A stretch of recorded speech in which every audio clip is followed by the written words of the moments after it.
1921, and in 1922, they started construction of what they call a ancient settlement. They eradicate this name leprosy, and they call the name Hansen from the medical doctor, Dr. Gerard Hansen, who discovered the bacillus in 1874. So now it was ancient settlement. It took 4 years to build this settlement. At the end of it, the patients had to be transferred. But the authorities did not want to impose that on the sisters because it was a banishment. But the sisters said, where our patients have gone, we will go. And so in 1926, they followed their dear patients to Chakachakari. The authorities were, of course, very appreciative of the work of the sisters. As a result, a convent and a chapel were built for them at Marine Bay on the western side of the island. The Hansenian settlement was situated at Sanders Bay on the eastern side. The sisters wanted to be with their patients, that is on the eastern part of the island. You know, the island has the shape of a horseshoe.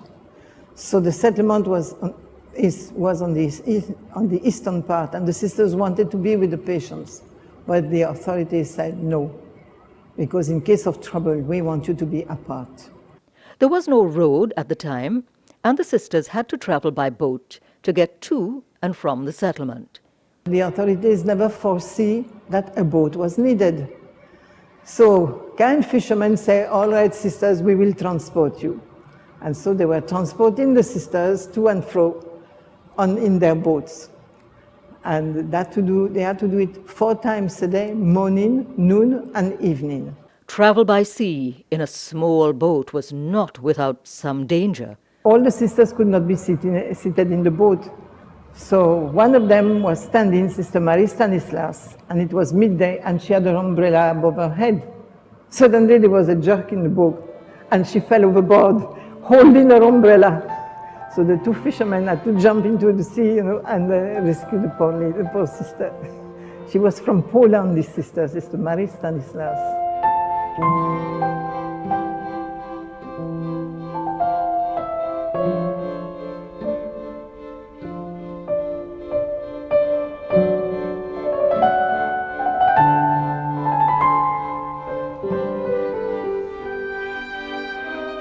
In researching material for her book, Called to Serve, Sister Marie-Thérèse discovered that some sisters had died on the island and were buried there. In 1986, she asked for and received help from the Coast Guard in locating the graves of the sisters. This is a big story. In the 1980s, our provincial superior asked me to write the history of the Dominican sisters in Trinidad. And the reason was, when facts are not consigned to writing, legends abound. So I undertook this, but I had to do a lot of research. And the most difficult part was Chakachakari, because it's an island. So I must say I am most grateful to some members of the Trinidad and Tobago Coast Guard, because they helped me very much to find the graves, particularly the late Commodore Mervyn William. They found the grave, they restored the cemetery, and he asked me to come with him, and I identified the graves, so that was the start. The local Catholic community has, of course, always been aware of the contribution of the Dominican sisters. In a simple ceremony at the site of the graves, the late Archbishop Anthony Pantin said prayers on the occasion of the renovation of the cemetery.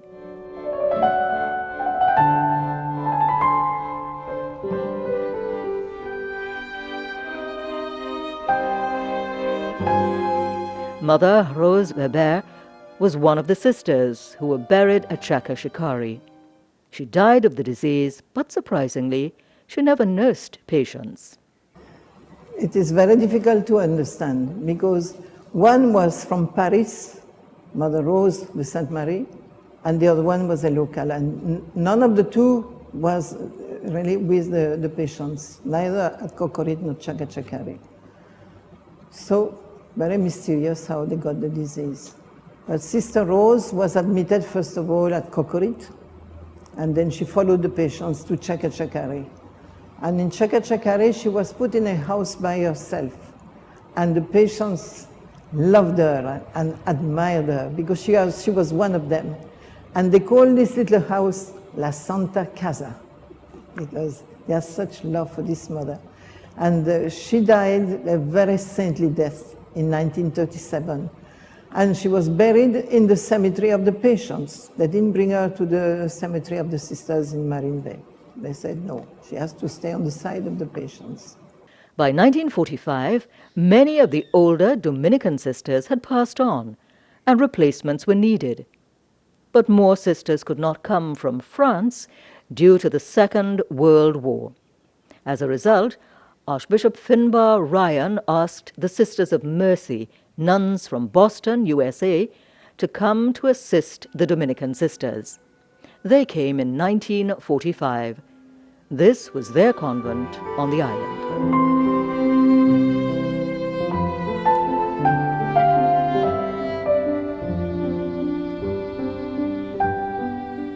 But that was probably a sign of things to come.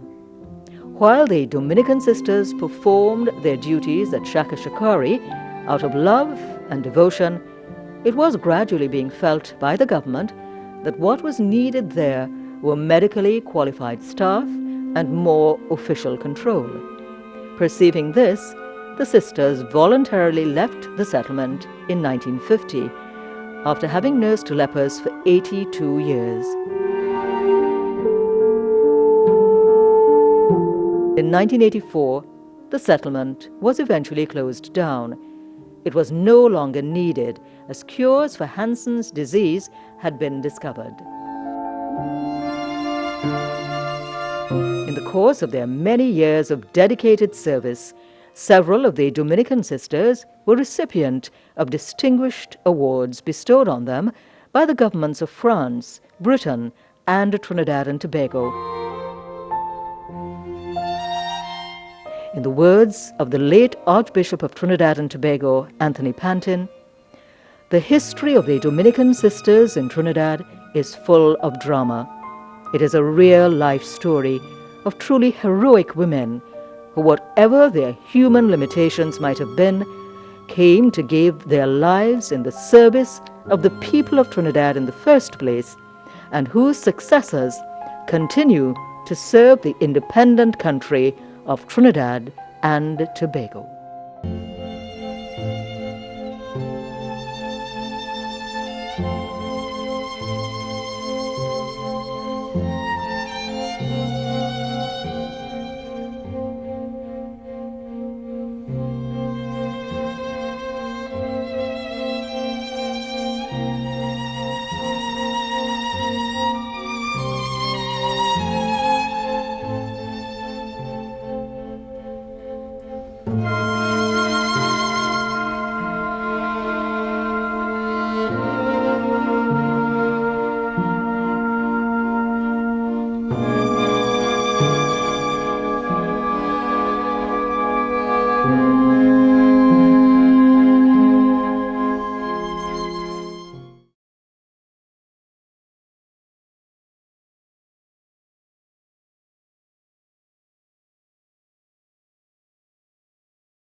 Part 1 of the story of the Dominican sisters in Trinidad showed how they came to this country from France in 1868, and how for 82 years at Cocorite and Shakashakari they nursed patients stricken with Hansen's disease. That was their first foundation. In Part 2, we see them performing their other works, namely their second and third foundations. We also see the sisters' response to Vatican II, the largest ever gathering of bishops in the history of the Catholic Church.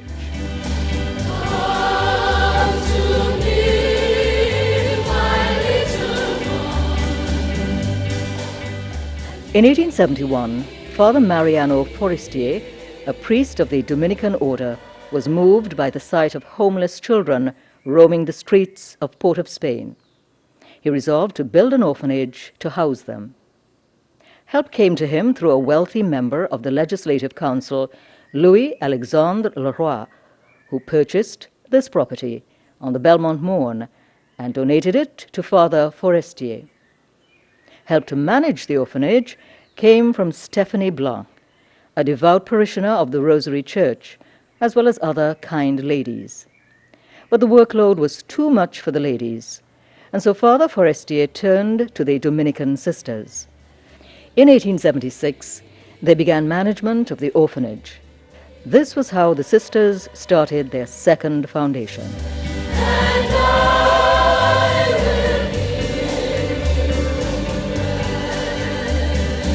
With their dedication to service, the Dominican sisters were equal to the task. Using whatever means at their disposal, they always sought to improve the lives of the children under their care. Among the sisters were some excellent managers. Perhaps the most dynamic was Sister Catherine Dominique. Sister Dominique was greatly endowed with the gifts of organization and construction. She was also an innovator in pedagogic methods, and together with Sister Marie-Thérèse, who had been trained in England in the management of children's homes, she opened a Montessori school in a house specially constructed for this purpose. This was the beginning of a transformation to the institutional orphanage.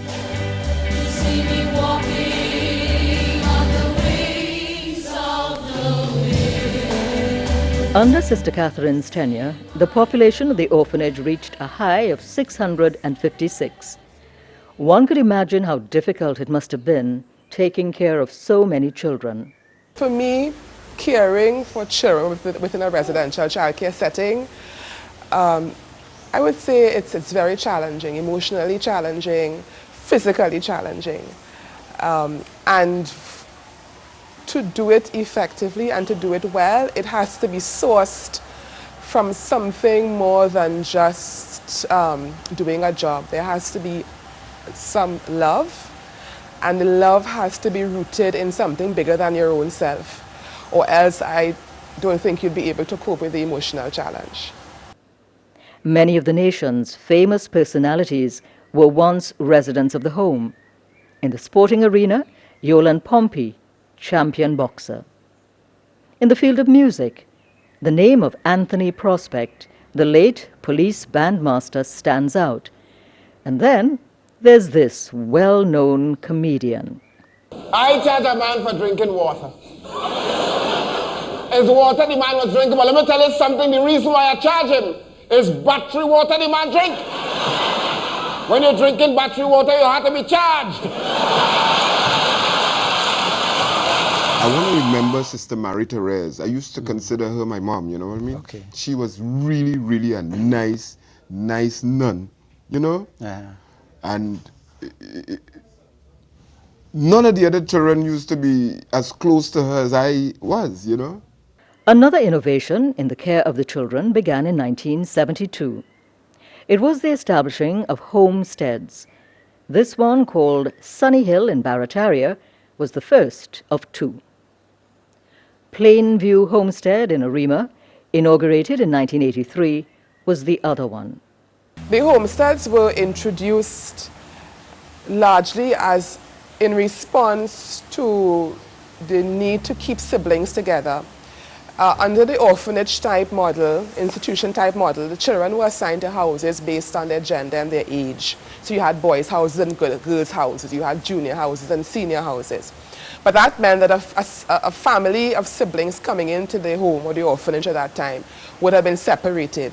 If you think of the kind of loss that children come into care with, you could imagine that an experience of coming into the residence and having to experience yourself as being separated from a brother or a sister in the midst of a scary experience of coming into this new place, that would just deepen the loss.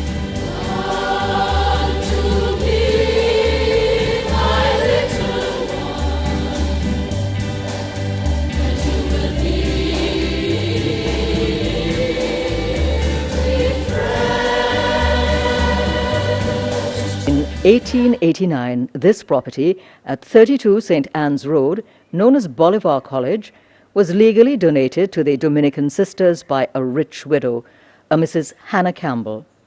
It used to be a boarding school for Venezuelan students. After some renovations, also paid for by Mrs. Campbell, the property was transformed into a convent for the sisters. On March 25, 1890, the convent was inaugurated.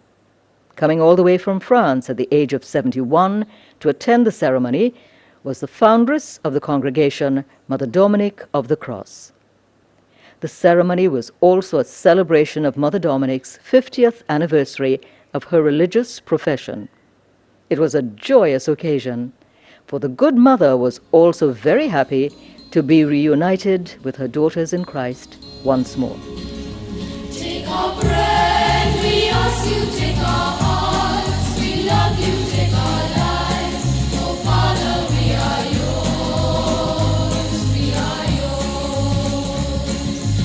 In 1892, the Archbishop of Port of Spain, Archbishop Vincent Flood, asked the sisters for help in running the Catholic News printry.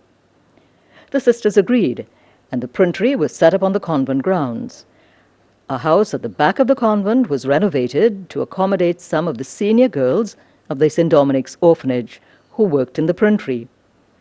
The Holy Name Training Center was then established for training young women in a variety of skills.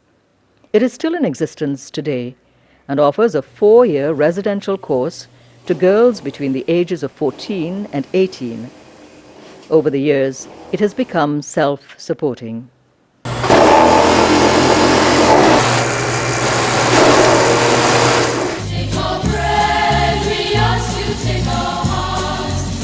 In 1902, Mont Pelée in Martinique erupted.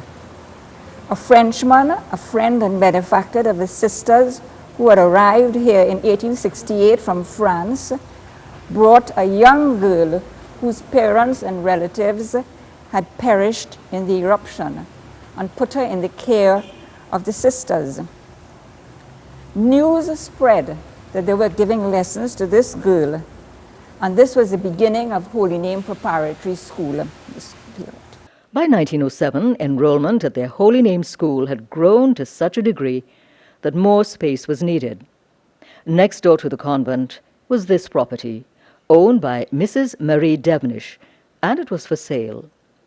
The sisters acquired it with a loan, and soon after the school moved into new premises under the name of Notre Dame. In 1927, the aging Bolivar